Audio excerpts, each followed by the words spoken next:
Hello, agus fáilte an Chùrsa Gaelic a seo. Hello and welcome to this Gaelic course.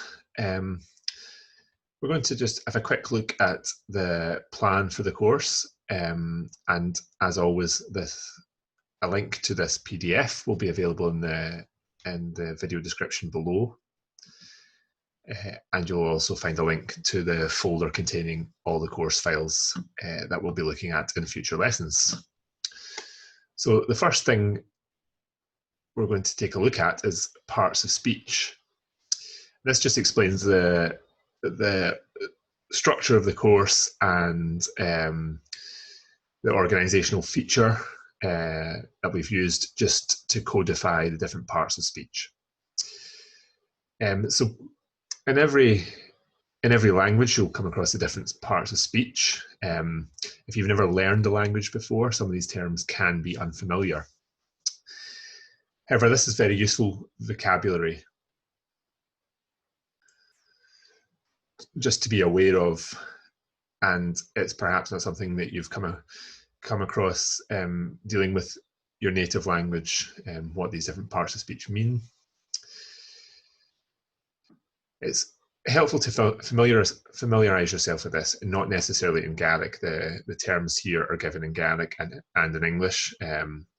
It's not necessary to learn these terms in Gaelic, particularly initially. Just stick to the English and understanding what they do, basically to let you know what job any particular word is doing in a sentence. The reason this is important is because it helps you create new and different sentences on your own, and essentially that's what fluency is. You're looking to recognize the patterns in the language, how you can alter information, different variables in those patterns to create and express thoughts of your own. So in the sentences given this course, you can generally swap out any of the coloured boxes for another box of the same colour, and you'll see as new vocabulary and sentences are introduced, they all follow this colour coding box system. So you can swap a noun for a noun, that's a purple box for a purple box, an adjective for an adjective, etc. So this table here explains the colour coding system. So we have interrogative, you'll see in an orange box, basic forms of the verb, adverbs, verbal nouns, nouns, and as Gaelic has a case system, we'll encounter dative nouns and genitive nouns, prepositions, pronouns, and a feature particularly of the Celtic languages, prepositional pronouns, where pronouns combine with a preposition. We'll also see comparatives, which are used, comparative adjectives, and conjunctions. So if this system isn't helpful to you, it's not essential. It's merely to help, to assist people recognize the patterns of a language and where different parts of speech fit into a sentence and what job those parts of speech are doing.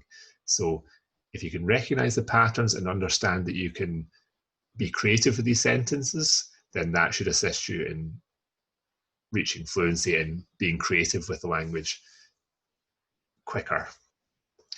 If you prefer just to learn a language through learning rote phrases, you can ignore this system if it's not of assistance to you. So when new verbs are introduced, you'll often see in the course that they're introduced in this manner, where we have what's called the independent form here and dependent forms here. These are where the second part here, ro, ro, ro, is dependent on either the question particle an, the negative question particle nach, or the negative particle cha.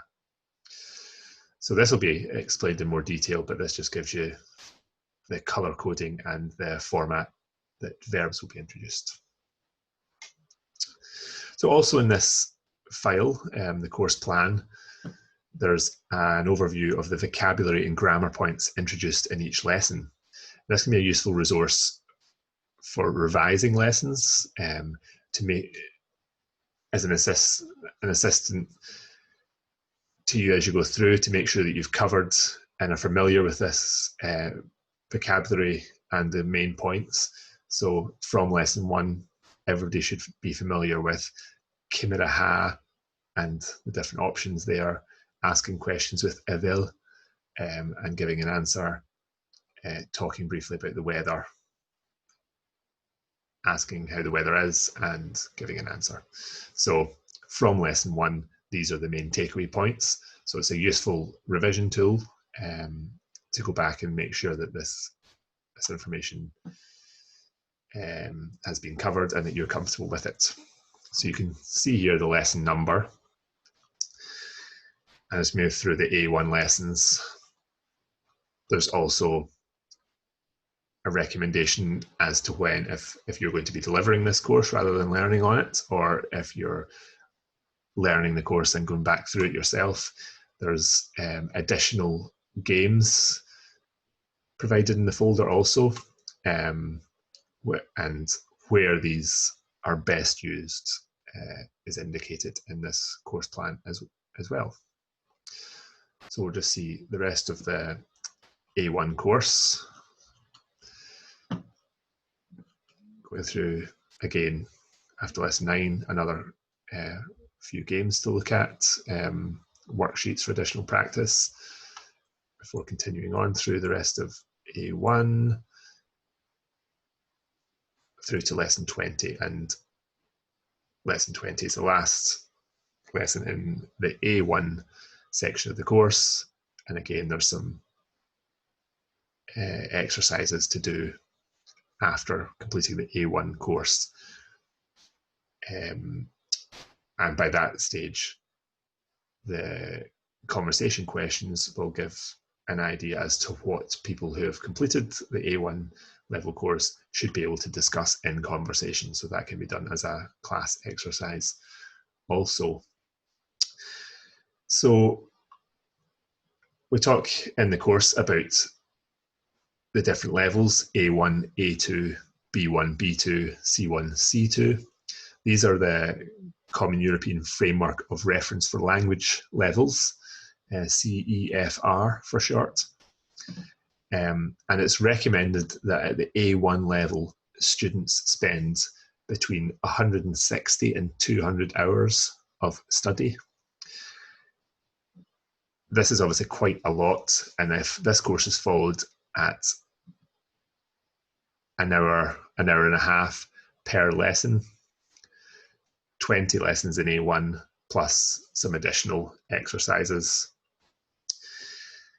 Perhaps if these are delivered, including the games in class, that would get up to 30 hours. So there's obviously a significant shortfall in terms of the hours studied.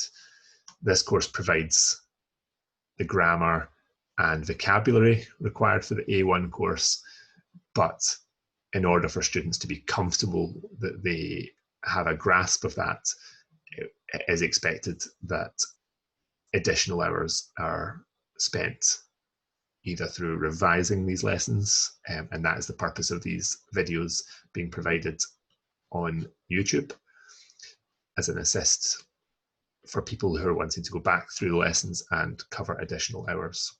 So it's worth being aware that that is the time frame expected at A1, roughly 160 to 200 hours.